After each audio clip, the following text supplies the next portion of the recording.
हमारी संस्कृति, हमारे संस्कार सदा रहें हमारे साथ। सब्सक्राइब करें तिलक।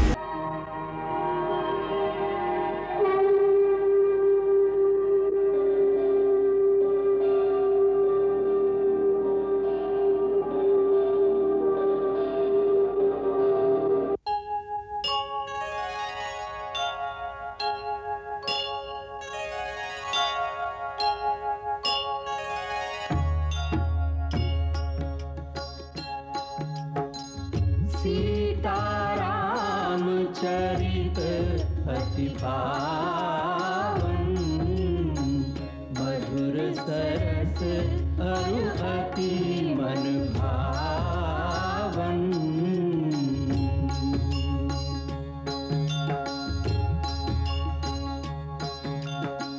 पुनि पुनि कितने हो सुने सुनाए, की प्यास बुझत न बुझाए।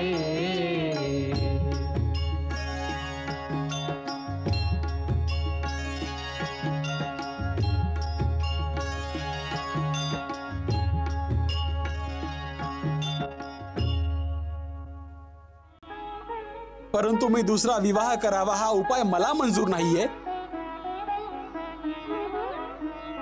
प्रजेसाठी आम्ही आमच्या सुखाचं बलिदान केलं। देवी सीतेने आपल्या सर्वस्वाचं बलिदान केलं। प्रजेसाठी इतका मोठा त्याग म्हणजे कुठल्याही राजकुळासाठी बहुमूल्य आहे। बलिदान एक उच्च आदर्शाचं प्रतीक आहे। बलिदानाने धर्माला शक्ती मिळते। परंतु माझ्या दुसऱ्या विवाह करण्याने माझ्या एकपत्नी व्रताचं खंडन होतंय। त्यानं धर्माचा ऱ्हास होईल, त्याची शक्ती नाही वाढणार। महाराज, याने धर्मसंकट निर्माण होईल। शास्त्रांमध्ये शोधा, अशा धर्मसंकटाचा काहीतरी उपाय असेलच ना? उपाय आहे। अशा परिस्थितीत पत्नीच्या स्थानावर तिची मूर्ती ठेवण्याची प्रथा आहे।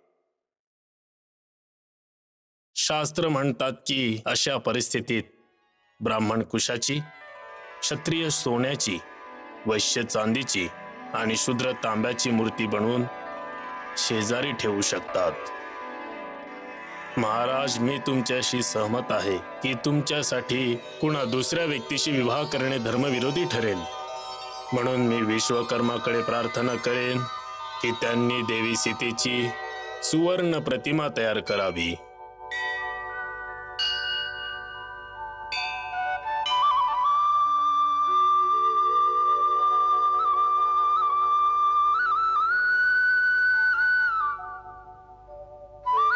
काय महाराणी सीतेची सुवर्ण मूर्ती बनवणार आहेत? हो, जेव्हा महाराजांनी दुसरा विवाह करणे मान्य नाही केलं तेव्हा गुरुदेवांनी असा उपाय शोधला की सुवर्ण मूर्तीच बनवा। आपले महाराज खरोखरीच मर्यादा पुरुषोत्तम आहेत। मी नेहमीच असा विचार करते की अशा सत्याच्या उपासकाने एका खोट्या कलंकासाठी देवी सीतेचा त्याग कसा काय केला असावा? आम्ही तर ऐकलंय की महाराज त्यागाच्या बाजूने कधीच नव्हते। ते तर स्वतः राज्य सोडायचं असं म्हणत होते। परंतु महाराणी सीतेने त्यांना असं करण्यापासून हे सांगून अडवलं की यामुळे रघुकुलाचा राजा सामान्य मानवासमान दुर्बल दिसेल। खरंच देवी सीता परम सती होत्या। त्यांनी या धर्तीवरच्या समस्त स्त्री जातीचा मान वाढवला आहे। हो, ते तर आहेच। ऐकलत का? महाराजांनी दुसऱ्या विवाहाच्या प्रस्तावाला नकार दिला आहे। बाबांनो, महाराजांनी तर हे सिद्ध करून दाखवलंय की भले प्रजा कितीही निंदा करो, परंतु त्यांनी आपल्या मनातून सीता मातेला सदैव पवित्रच समजलं आहे। त्यांनी दुसऱ्या विवाहाचा प्रस्ताव हे सांगून अव्हेरला आहे की यामुळे महाराणी सीतेच्या पावित्र्याचा अपमान होईल। त्या सदैव निर्दोष होत्या, म्हणून यज्ञात माझ्या पत्नीच्या जागेवर कोणी नाही बसू शकत। तिथं त्यांची सुवर्ण मूर्तीच बसवली जाईल। हो, धन्य आहेत राजा राम। आपण सर्वांनी देवी सीतेची किती निंदा केली, परंतु ते आजपर्यंत आपल्याला काहीही बोलले नाही, कधी चिडले देखील नाहीत। उलट आपल्या समाधानासाठी त्यांनी देवी सीतेचा त्याग देखील केला। परंतु आज त्यांच्या ह्या वागण्यावरून समजतंय की ते आतून किती दुखी झाले असतील. आपल्याला तर लाजेने मरण पत्करलं पाहिजे. शरम कशाची भाऊ? त्यावेळी प्रजेला योग्य वाटलं तेच त्याने केलं. जे राजाला करायला हवं होतं तेच राजाने केलं. मित्रांनो, मी तर परत हेच सांगतो की आपल्या सर्वांना राजाकडे जाऊन ही प्रार्थना केली पाहिजे की महाराणी सीता जिथेही असतील तिथून त्यांना आदरपूर्वक परत आणलं जावं. प्रजेने परत अग्निपरीक्षेची मागणी केली तर मग काय करायचं? म्हणूनच माझ्या मताने महाराजांनी खूपच बुद्धी वापरून निर्णय घेतला आहे. म्हणून तर देवी सीतेच्या जागी सोन्याची सीता ठेवली. आता घ्या करून अग्निपरीक्षा. खरी गोष्ट अशी आहे, आज महाराज रामांनी आपण स्त्रियांना असा सन्मान दिला आहे की पिढ्यानपिढ्या समस्त स्त्री जाती त्यांची ऋणी राहील. हो सुनबाई, ज्या स्त्रीला आजपर्यंत अबला समजून समाज तिच्यावर वाटेल तशी तिच्यावर चिखलफेक करत होता, त्याच अबला नारीला महाराज रामांनी पूजेच्या स्थानी बसवून तिला शक्तीचं रूप बनवलं आहे. मुली, ऐकलंस का तू? महाराज रामाने काय केलं ते? काय? त्यांनी दुसरा विवाह करण्यास नकार दिला आहे.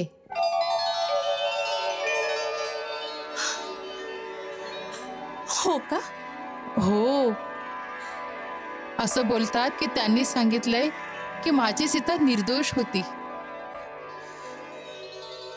गंगेप्रमाणे पवित्र होती.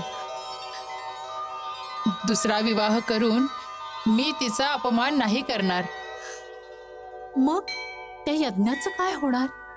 त्याचा उपाय त्यांनी शोधून काढलाय. काय? त्यांचं म्हणणं आहे की पत्नीच्या स्थानावर सीतेची सुवर्ण मूर्ती यज्ञाच्या ठिकाणी त्यांच्या शेजारी बसेल. इतके महान राजा राम ज्या पत्नीवर सारे प्रजेने आरोप लावले, त्या पत्नीला आपल्या हृदय सिंहासनावरून कधीही नाही उतरवलं. ही त्यांची महानता आहे, अन्यथा ती पत्नी या सन्मानाच्या योग्य नव्हती. तू हे कसं म्हणू शकतेस, जसे की तू तिला ओळखतेस? नाही माते, असंच तोंडून निघून गेलं. सगळे स्त्री पुरुष तर इतके महान नाही असू शकत ना, जितके श्रीराम आहेत. परंतु सीतेच्या महानतेवर तर संशय नाही असू शकत. गुरुदेवांनी लिहिलेलं रामायण जेव्हा लवकुश गातात, मीही कधी कधी ऐकते. त्यामध्ये सीतेचं चरित्र ऐकून आपोआपच अश्रू वाहतात. जितकी दुःख तिनं सहन केलीत, तितकी कोण सहन करू शकेल? हो आई, आपल्या आपल्या कर्मानुसारच तर सुख दुःख मिळतात.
प्रणाम गुरुदेव.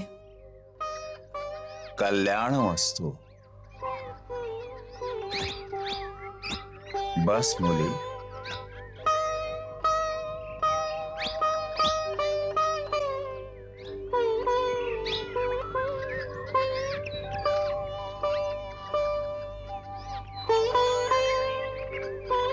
गुरुदेव, माझ्याकडून एक पाप झालं आहे, त्याचं मला प्रायश्चित्त करावं लागेल. त्यासाठी मला काही उचित उपाय सांगा, मला मार्गदर्शन करा. मुली, तुझं नाव घेताच समस्त पापांचा नाश होतो. मग तुझ्या हातून पाप कसा होऊ शकतो?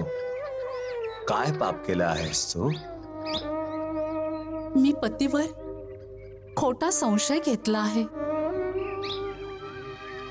त्यांची उदारता तर पहा, साऱ्या जगानं माझ्यावर कलंक लावला, पण त्यांनी माझ्या कधी पवित्रतेवर कणभरही संदेह केला नाही. आणि मी एक आहे की कुठून तरी काहीतरी ऐकलं की राजा यज्ञासाठी दुसरा विवाह करणार, तर मी त्यांच्यावर अविश्वास दाखवला. भगवान प्रेम तर विश्वासाच्या पायावर उभं राहू शकतं. आपल्या स्वामींच्या प्रती माझ्या मनात जी संशयाची सूक्ष्म रेषा आली होती, त्या पापाचं जर मी प्रायश्चित्त केलं नाही तर त्यांच्या अनन्य प्रेमाच्या अधिकारात कशी राहू शकेन? म्हणून मला काहीतरी प्रायश्चित्त सांगा, ज्यानं माझं कल्याण होईल. तू धन्य आहेस मुली, आणि धन्य आहे तुझं सतीत्व. तुझ्या इच्छेनुसार संयोगकरण व्रताची विधी मी तुला सांगेन. या अनुष्ठानाने समस्त दोषांचे निवारण होईल आणि तुला अतिशीघ्र पतीचे दर्शन देखील होईल.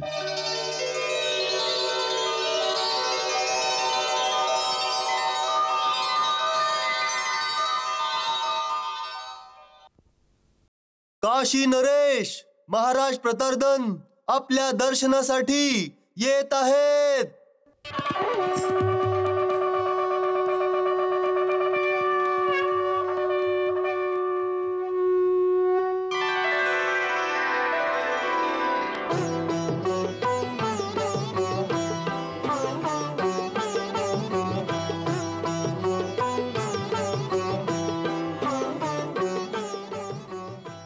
हे काशी नरेश, आपलं अयोध्येत स्वागत आहे. आपल्या आगमनाने आम्ही कृतार्थ झालो. प्रभूजी, हे तर आमचं अहोभाग्य आहे की या शुभ कार्यासाठी अयोध्यापती आपल्या ह्या दासाला विसरले नाहीत.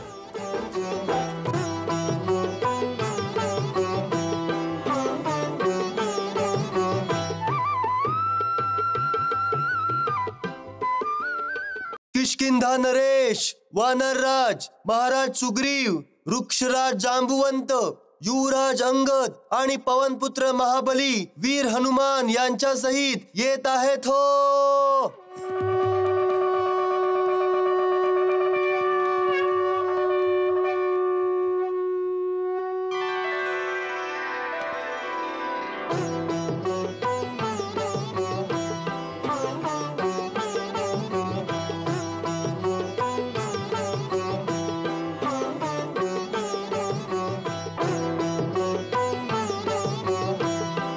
सख्या, तुझ्या येण्यानं माझं मन प्रफुल्लित झालं आहे.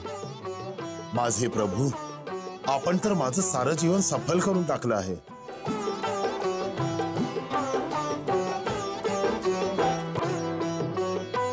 वृक्षराज, आपण इथं येऊन आम्हाला कृतकृत्य केलं आहे. महाराज राम, आपल्या केवळ दर्शनानेच प्राणी निष्पाप होऊन जातात, म्हणून तर कृतकृत्य तर मी होऊन गेलो आहे.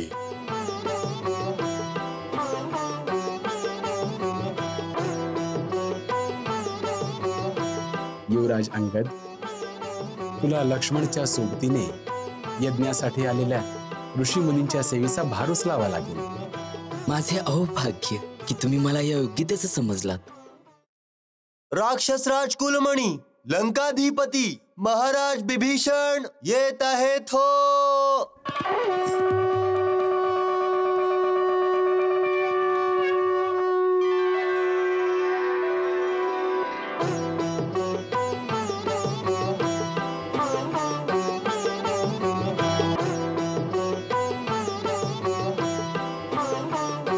महाराज बिभीषण, तुमच्यासारख्या मित्राच्या आगमनाने आमच्या मनात उत्साह संचारला आहे. आपण ह्या यज्ञासाठी येऊन आमचा गौरव वाढवला आहे. प्रभू, आपल्याद्वारे केलेल्या स्वागताने गौरव तर आमचा वाढवला आहे. समस्त लंकावासी आपल्या या परमस्नेहासाठी आपले सदैव अनुग्रहित राहतील.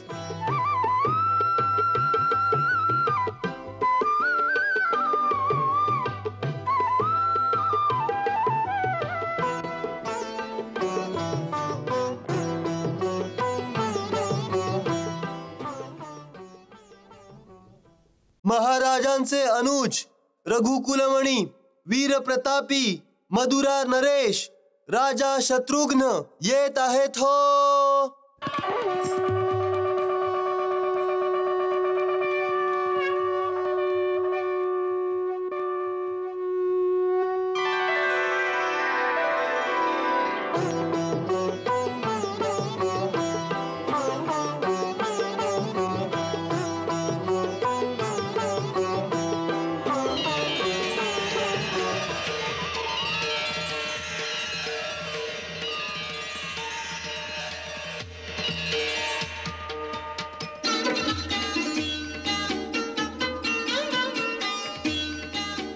वीर भावा, यशस्वी भव.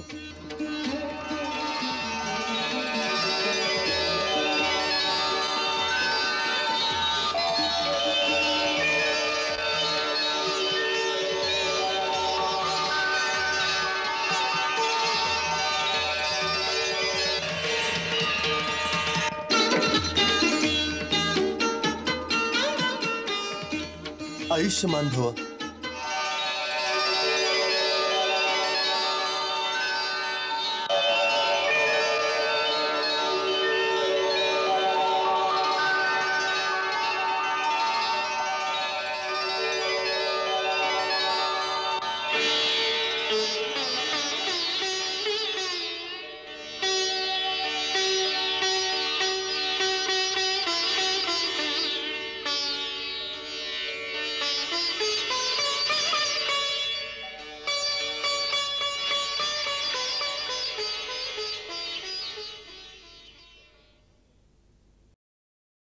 शत्रुघ्न, तुझ्या राज्यात सारं कुशलमंगल तर आहे ना?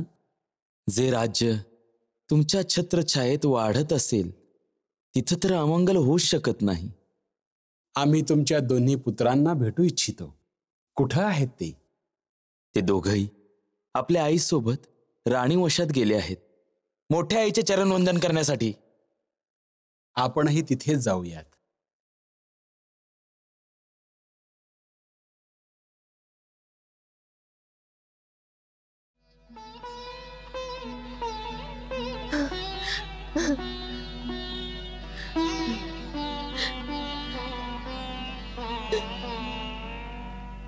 आयुष्यमान भव मुली, आयुष्यमान भव.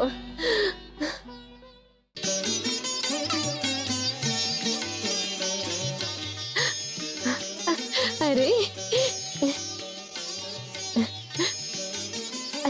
उठा उठा उठा.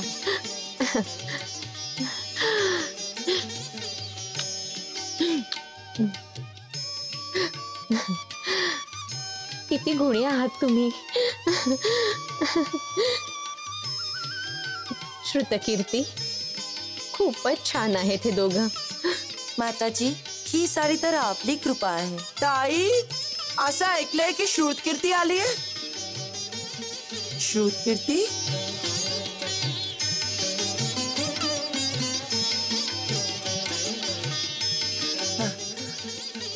अखंड सौभाग्यवती भव. सुबाहू, श्रुतसेन, आजीला प्रणाम करा मुलांनो. उठा. आयुष्मान भव. ताई,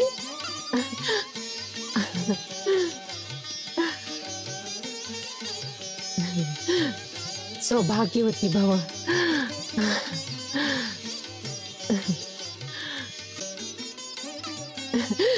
बस बस बस, उठा.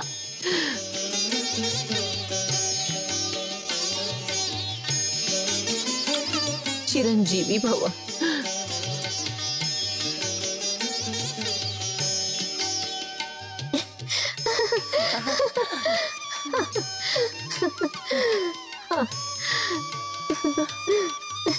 श्रुतकीर्ती, आमची आठवण नाही का ग येत? तू मधुरेची राणी काय बनलीस? आम्हाला तर विसरूनच गेलीस.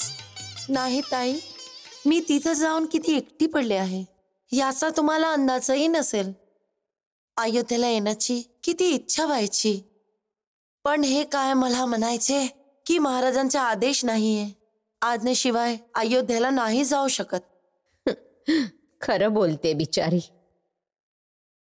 राजधर्माच्या बाबतीत राम खूपच कठोर आहे. मला माहितीये, त्यांनी शत्रुघ्नाला अयोध्येला येण्यापासून वारंवार अडवलं असेल. चला, आता तर घरी आले ना.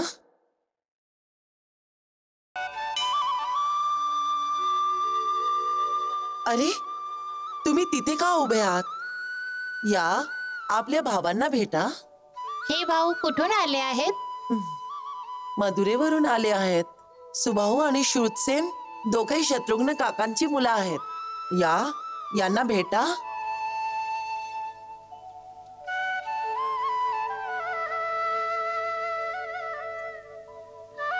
या ना. तुमच्या भावांकडे जा.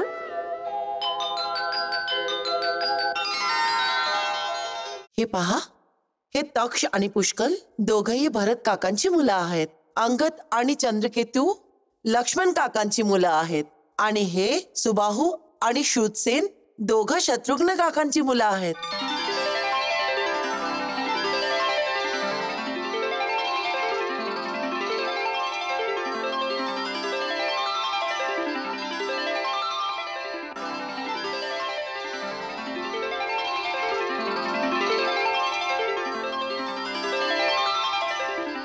राजमाता महाराज आपल्या दर्शनासाठी येत आहेत.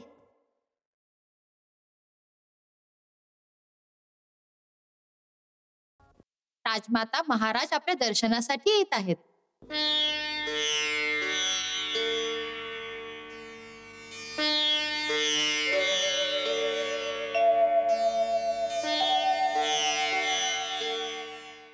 आई, पहा तर कोण आलाय तो.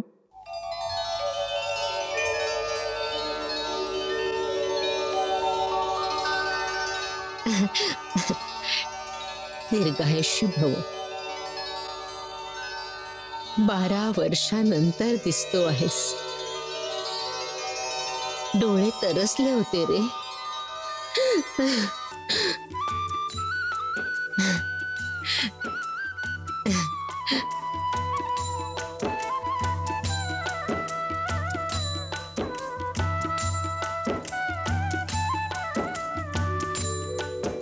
आयुष्यमान भव, सौभाग्यवती भव. जा मुलांनो, महाराजांना प्रणाम करा. उठा.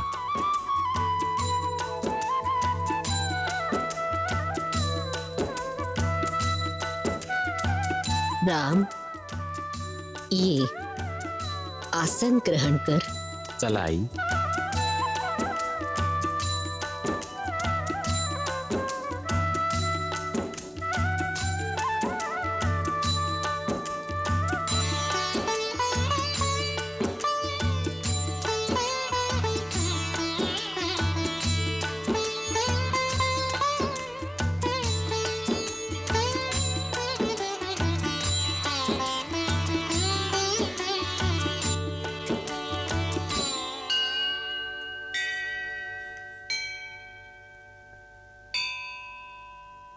आज कितीतरी काळानंतर आपण सगळे एकत्र आईसोबत बसलो आहोत. हो, आज 12 वर्षानंतर आई आपल्या 4ही पुत्रांसमवेत आहे. आज आनंदाने तुमचं मन किती प्रफुल्लित झालं असेल ना. अवश्य झालं असतं जर माझ्या 4ही पुत्रांसोबत माझ्या 4ही सुना असत्या तर.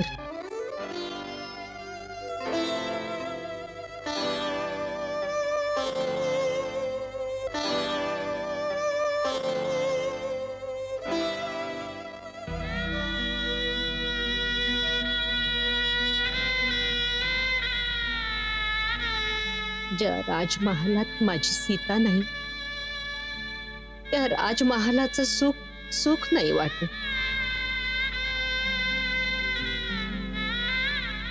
तिच्याशिवाय ही अयोध्या नाही वाटत.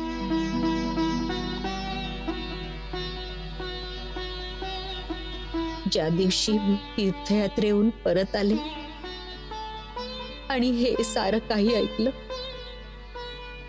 त्या दिवसापासून ह्या भवनाच्या बाहेर जाण्याची इच्छाच नाही झाली.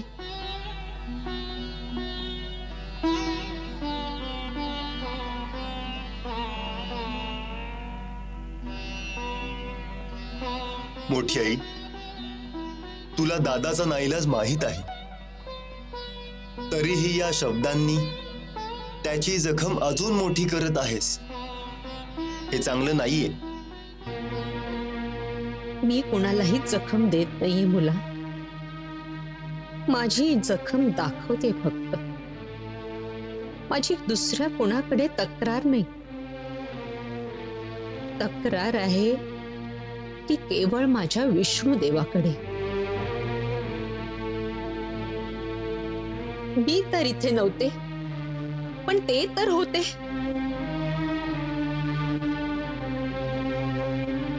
एका निर्दोष अबला नारीला गपचूप शहराच्या बाहेर काढलं गेलं आणि ते शांतपणे सर्व काही पाहत राहिले.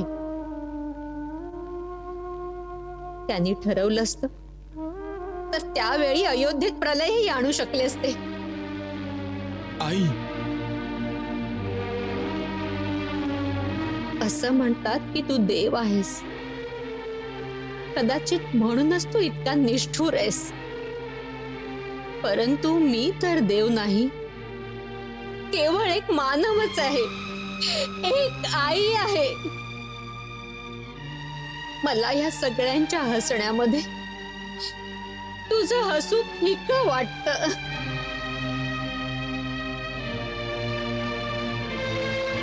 या राजमहालामध्ये सगळे हसण्याचं नाटक करतात, परंतु सर्वांच्या हास्याच्या मागे मला एका आश्रयहीन नारीचे अश्रू दिसतात.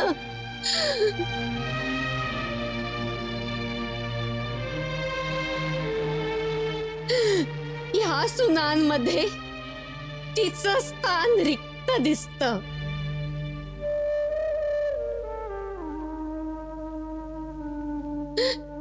या राजकुमारांमध्ये तिच्या मुलांचा अभाव जाणवतो.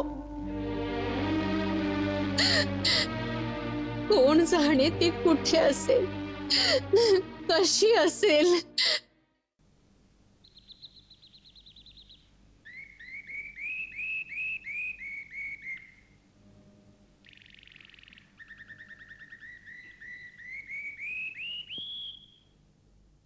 आता मी तुम्हाला ते दिव्य अस्त्र प्रदान करणार आहे, जे या क्षणी या जगात अजून कोणाकडेही नाहीये.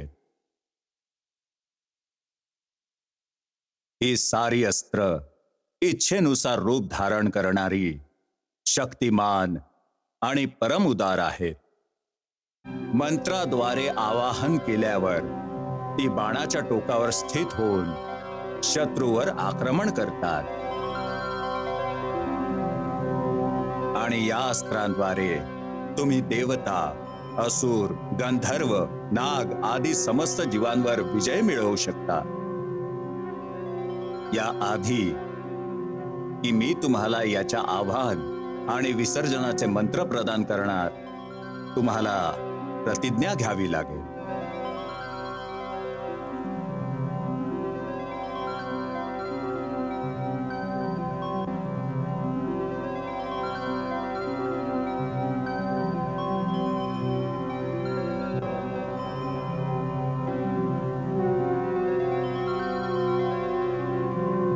या अस्त्रांचा प्रयोग तुम्ही अहंकारवश केवळ आपल्या बलप्रदर्शनासाठी नाही करणार. ज्यांचं तुमच्याशी वैर नाहीये त्यांच्यावर तुम्ही प्रहार नाही करणार. जर कुणा आताताई व्यक्तीला कुणा असहाय्य आणि निर्दोष व्यक्तीवर अत्याचार करताना पाहाल तर तिथून पळून जाणार नाही. उलट पक्षी आपल्या प्राणांची पर्वा न करता त्या आताताई व्यक्तीचा अंत अवश्य कराल. जो वीर आपल्या डोळ्यात देखत अन्याय होताना पाहून अथवा आताताईला घाबरून तोंड फिरवतो त्याची अस्त्रे तेजहीन आणि निष्प्राण होऊन जातात. अंतिम प्रतिज्ञा.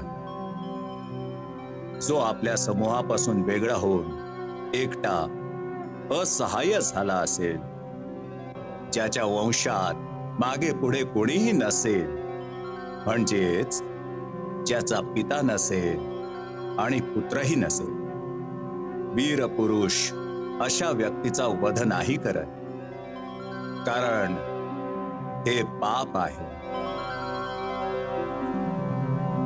आता तुम्ही दोघं ही प्रतिज्ञा करा.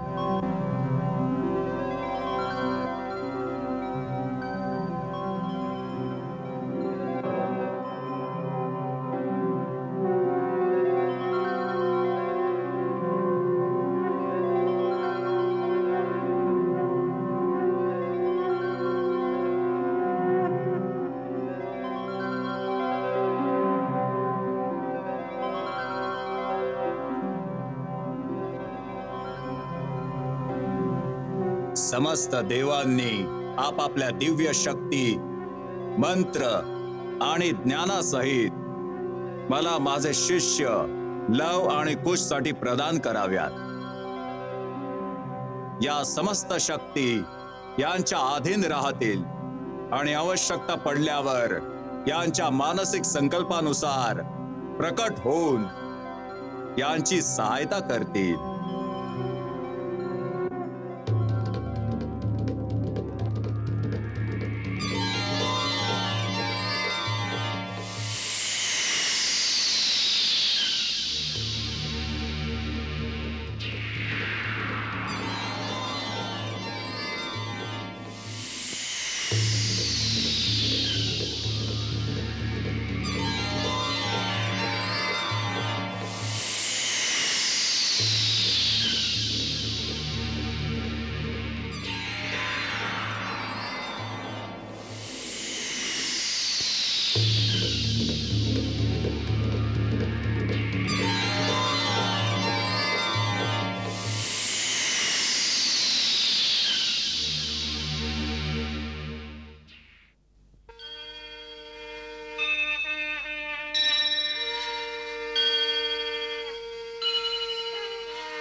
कल्याण हो.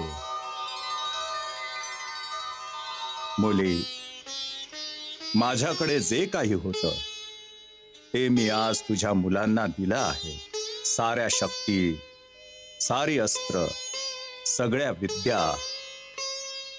कारण आता ती वेळ जवळ आली आहे जेव्हा त्यांनी आपल्या मातेसोबत केलेल्या अन्यायाचा जाब अयोध्यावासियांकडे मागितला पाहिजे. अयोध्यावाल्यांकडे? होय. आता साऱ्या शंका मिटण्याची वेळ आली आहे. म्हणूनच तर मी त्यांना शस्त्रकला आणि संगीत दोन्ही मध्ये प्रवीण केलंय. त्यांना दोन्हींचा वापर करावा लागेल. इथे ज्या महाव्रताचं अनुष्ठान मी तुझ्याकडे करवतो आहे तेही व्यर्थ नाही जाणार. अतिशीघ्र तुला पतीचे दर्शन होईल आणि पित्याला पुत्रांची तसेच पुत्रांना पित्याची प्राप्ती होईल. या व्रताची पूजा तिथे होईल जिथे 2 नद्यांचा संगम होतो. म्हणून मला त्या 2 नद्यांच्या संगमावरच तुझ्या व्रताची पूजा करावी लागेल. त्याची यात्रेची तयारी कर. जशी आज्ञा गुरुदेव.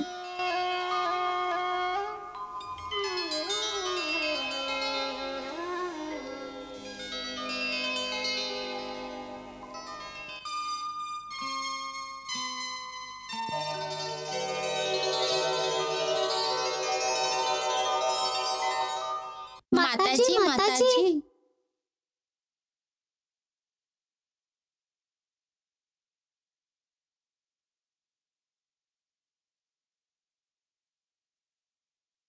प्रणाम माताजी.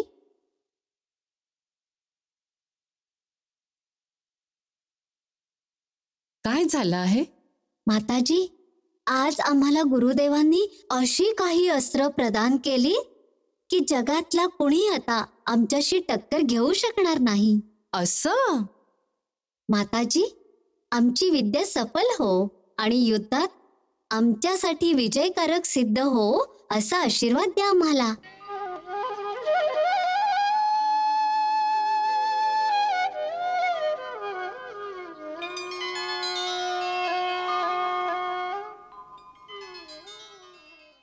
भगवान तुम्हाला सदैव शक्ती आणि सफलता देव, ज्यामुळे तुम्ही आपल्या कुळाची कीर्ती वाढवाल आणि तुमचे पूर्वज तुमच्यावर गर्व करू शकतील. उठा, देवाला नमस्कार करा.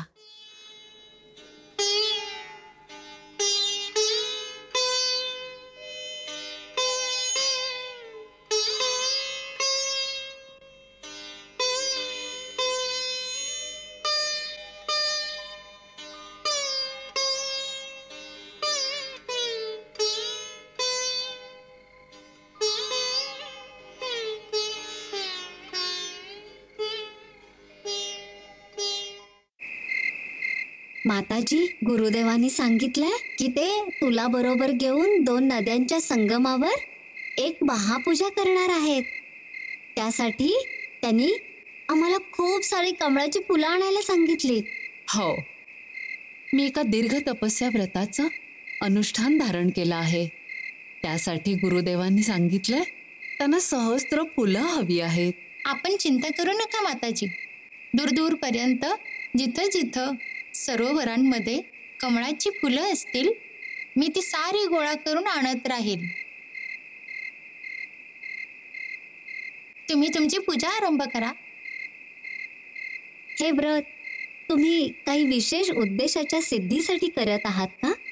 हो, गुरुदेवांनी सांगितलं आहे की ह्या संयुक्तकरण व्रताचे अनुष्ठान सफलतापूर्वक झाल्यानंतर लवकरच तुम्हाला तुमच्या पित्याचं दर्शन होईल.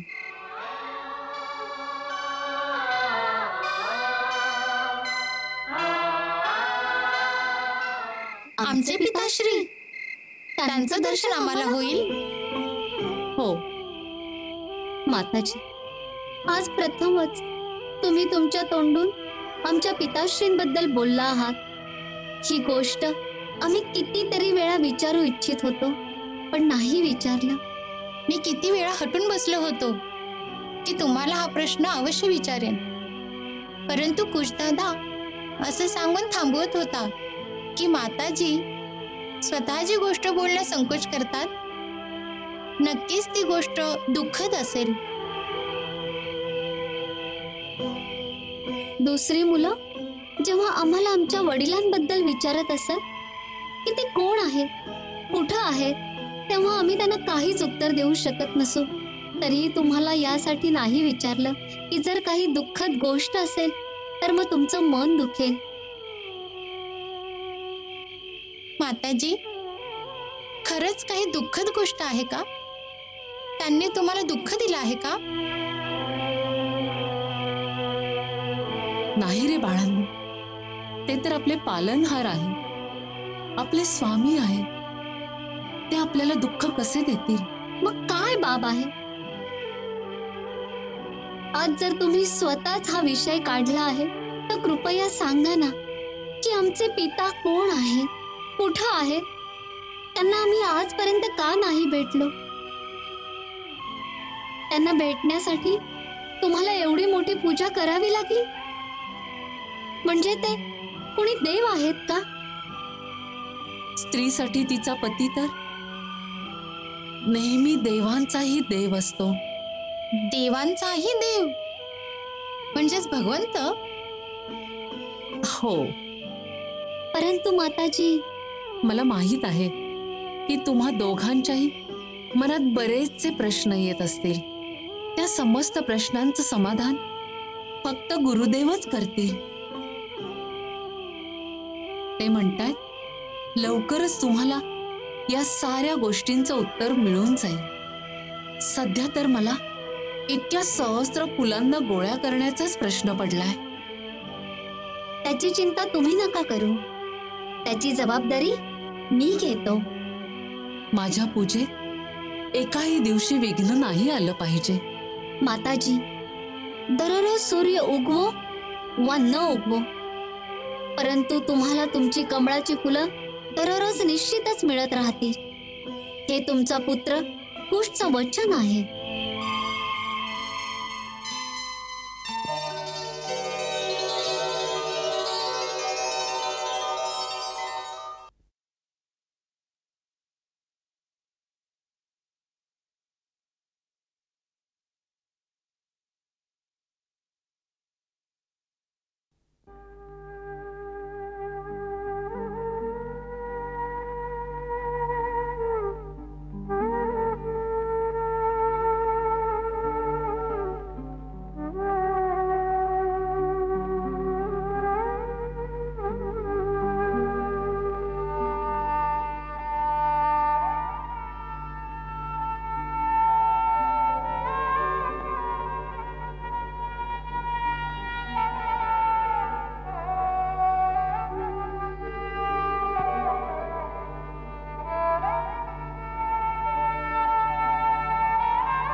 महाराज, आपल्या आज्ञेनुसार यज्ञात भाग घेण्यासाठी महाराणी सीतेची स्वर्णमूर्ती बनवली गेली आहे. शिल्पकारांची प्रार्थना आहे की जर योग्य समजत असाल तर महाराजांनी आपल्या श्रीमुखाने त्याच्या केलेल्या कलेविषयी आपलं मत प्रकट करावं, ज्यामुळे ह्याचा उत्साह वाढेल.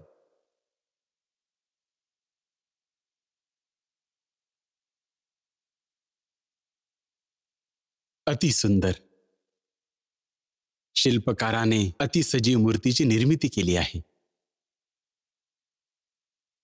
यांना आमच्यातर्फे उचित पुरस्कार प्रदान केला जावा.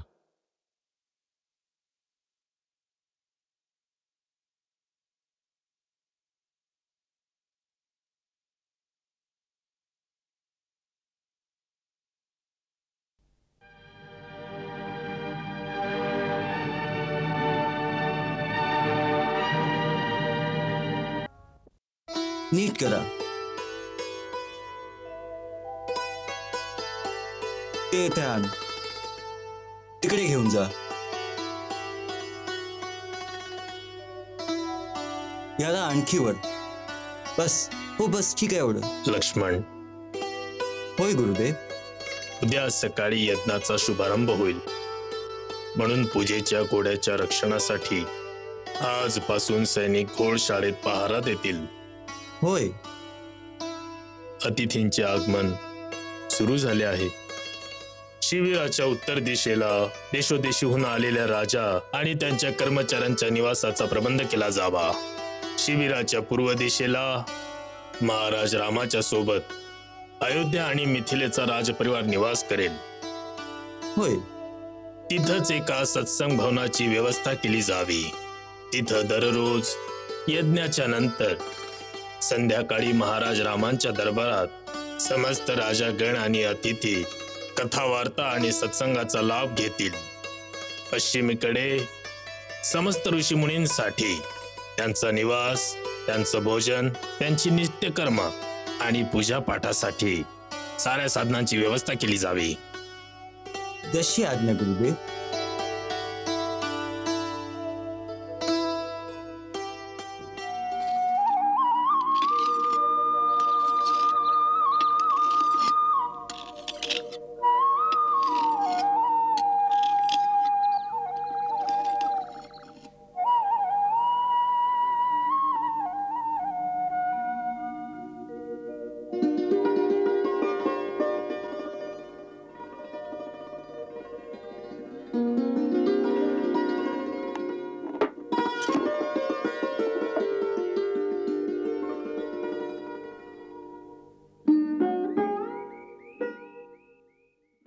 माताजी,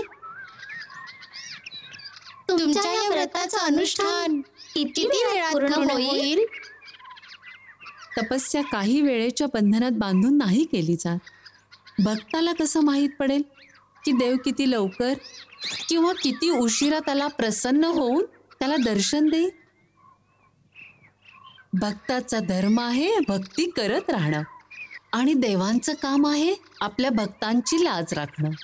गुरुदेव म्हणत होते की देव आपल्या भक्ताची परीक्षाही घेतात. नक्कीच घेतात. भक्त खरा असेल तर मग परीक्षेची कसली भीती? वाटेल तितकी परीक्षा घेऊ दे. तुमची पण परीक्षा घेणार आहे? शक्य आहे. माताजी, तुमची पूजा सुरू कधी होईल? ते तर गुरुदेवांनाच माहीत. ते तर म्हणत होते की ते एका शुभ मुहूर्ताची प्रतीक्षा करतायत. माताजी, आम्ही खूप सारी कमळांची सरोवरे पाहून ठेवली आहेत. तुम्ही पूजा सुरू करा, आम्ही कमळ आणून देऊ. ठीक आहे. तुमची माता दीर्घ काळापासून ज्या व्रताचे अनुष्ठान करत आहे त्याच्या समापन पूजेसाठी आम्हाला स्वतः संगमावर जावे लागेल. आमच्या अनुपस्थितीत आचार्य देवगिरी आश्रमाची व्यवस्था सांभाळतील. तुम्ही दोघेही परमवीर आणि तेजस्वी आहात, म्हणून आश्रमाच्या सुरक्षेचा भार आम्ही तुम्हावर सोपवतो. तुम्ही निश्चिंत राहा गुरुदेव. आम्ही असताना आश्रम पूर्णपणे सुरक्षित राहील. आम्हाला याचा संपूर्ण विश्वास आहे की आमचे शिष्य जगातील मोठ्यातील मोठ्या शक्तींना ना घाबरतील ना त्यांच्या समोर हार मानतील. हे लक्षात ठेवा की आम्ही सदैव तुमच्या सोबत आहोत. गुरुदेव, शिष्य तर नेहमीच आपल्या गुरूंच्या भरवशावरच लढत असतात. मग आम्ही आमच्या गुरूंना कसे विसरू शकतो? भगवंत तुम्हाला सदैव यशस्वी करो. कल्याणमवस्तु. आम्ही अग्निदेवतेला आवाहन करून यज्ञाच्या पवित्र अग्नीला प्रज्वलित करत आहोत. महाराज रामांना विनंती केली जावी की त्यांनी अभिषेकासाठी नदीतून स्वतः जल भरून आणावं. जशी आज्ञा गुरुदेव.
शुचिमरि प्रम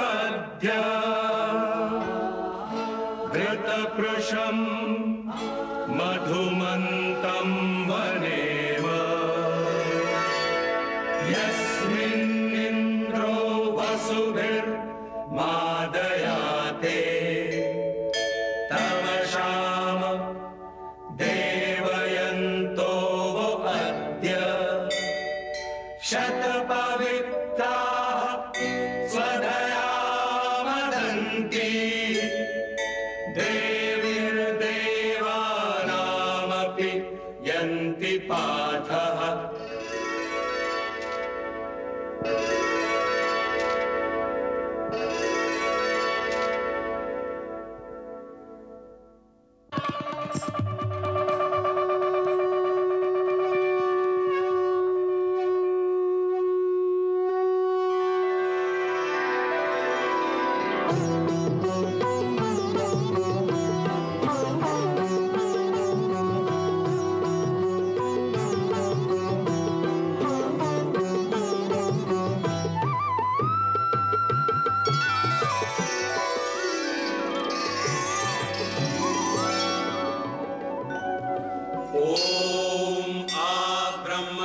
ब्राह्मणो ब्रह्मवर्चसी जायतां महाराष्ट्रे राजन्यः शूर ईशव्योति व्याधि महारथो जायतां सभेयो युवस्य यजमानस्य वीरो जायतां निकामे निकामे नः पर्जन्यो वर्षतु फलवत्यो न औषधयः पच्यन्तां योगक्षेमो नः कल्पताम्।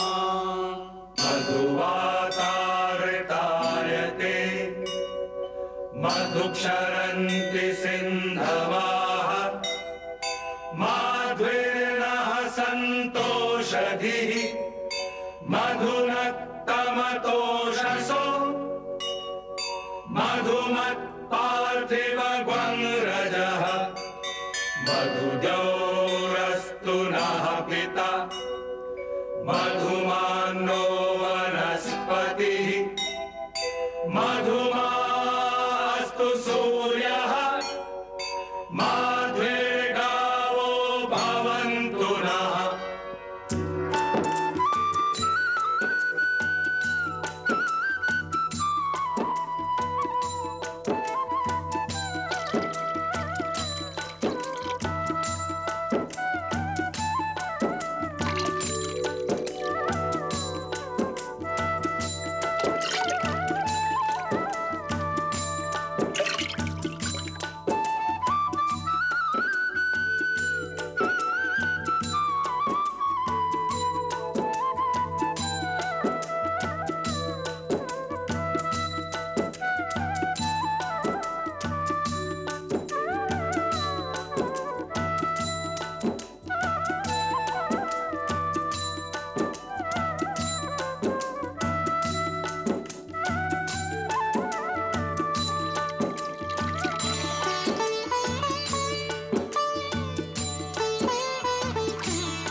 हे कौशल देशाच्या राजमातांनो, मी आपला पुत्र राम ह्या महान अश्वमेध यज्ञाचा प्रारंभ करण्याची अनुमती मागण्यासाठी आलो आहे. तसेच तो निर्विघ्नपणे संपूर्ण होण्याचा आशीर्वाद देखील हवाय.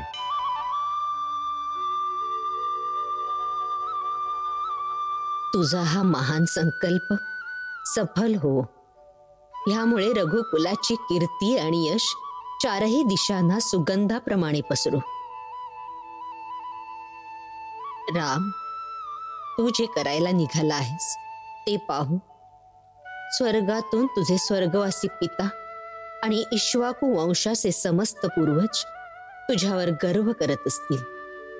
त्यांच्या आशीर्वादाने तुझा हा महान यज्ञ सफल हो.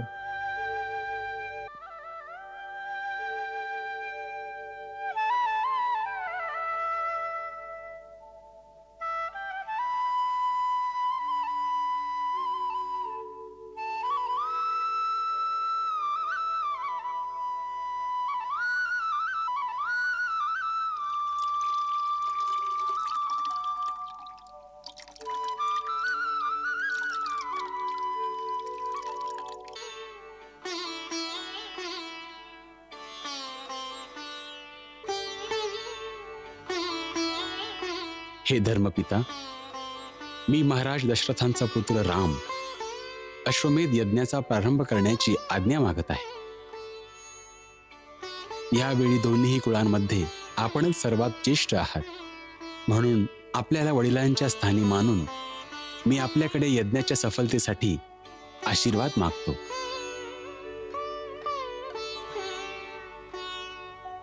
आमचे महान पूर्वज महाराज मिती यांनी जी विदेह जनकांची परंपरा स्थापित केली होती, त्याच परंपरेत स्थित महाराज हर्षरोमा यांचा पुत्र मी श्रीध्वज नावाचा विदेह जनक तुझ्या या महान यज्ञासाठी मी तुला आपल्या मनापासून हा आशीर्वाद देतो की समस्त देवता तुझ्या या धर्म कार्यात तुझी मदत करो.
सबने सुने नैनों से देखा, आनंदोत्सव में भी मन पर खिंच गई दुख की रेखा, खिंच गई दुख की रेखा।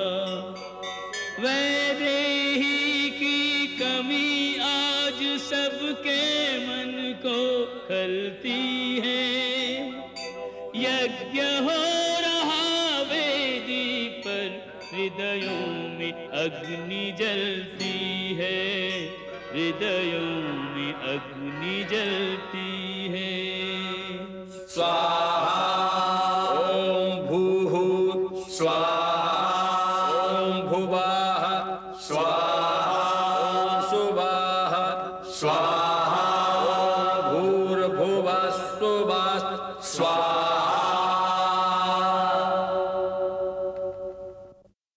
महाराज, यज्ञाच्या अश्वाला बोलावलं जावं।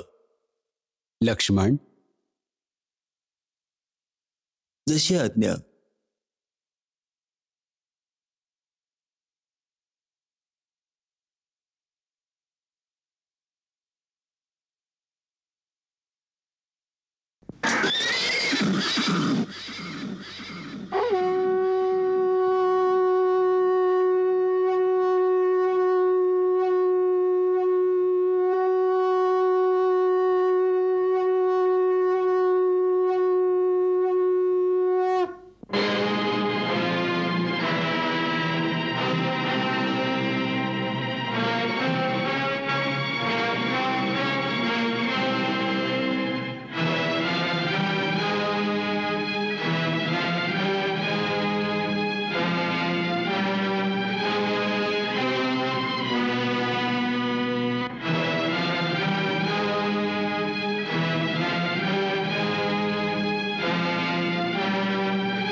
त्वम जासि गर्भधम् आहम जानि गर्भधम्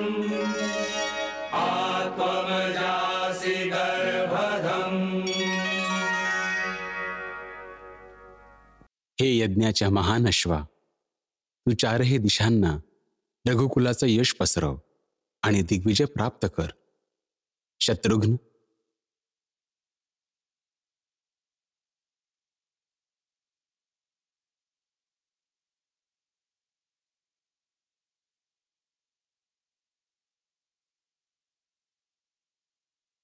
तू आपल्या सेनेसहित ह्या यज्ञ अश्वाच्या सुरक्षिततेसाठी त्याच्या मागे मागे जाशील.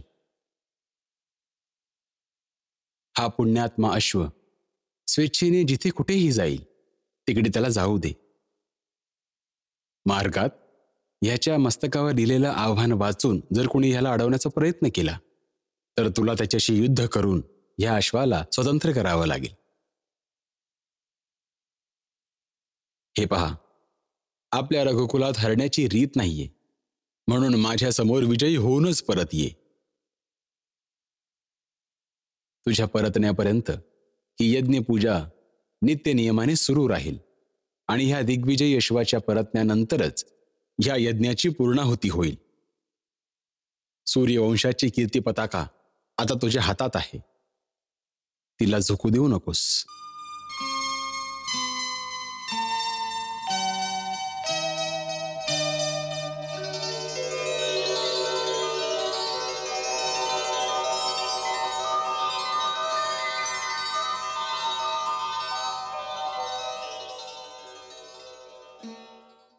जा, भगवंत तुझे रक्षण करो.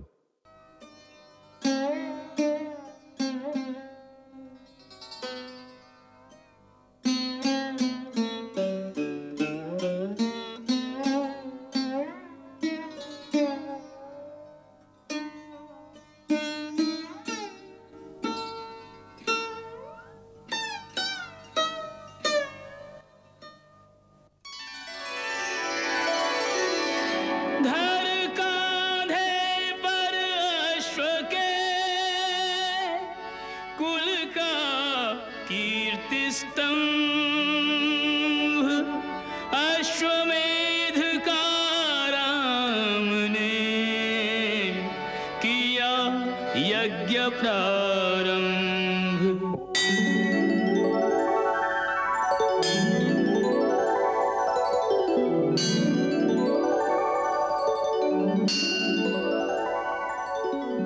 मंगल भवन अमंगल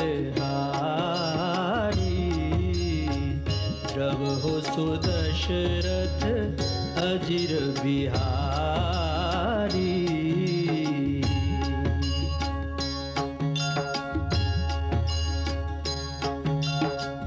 सीताराम चरित अति पावन, मधुर सरस अरु अति मन भावन।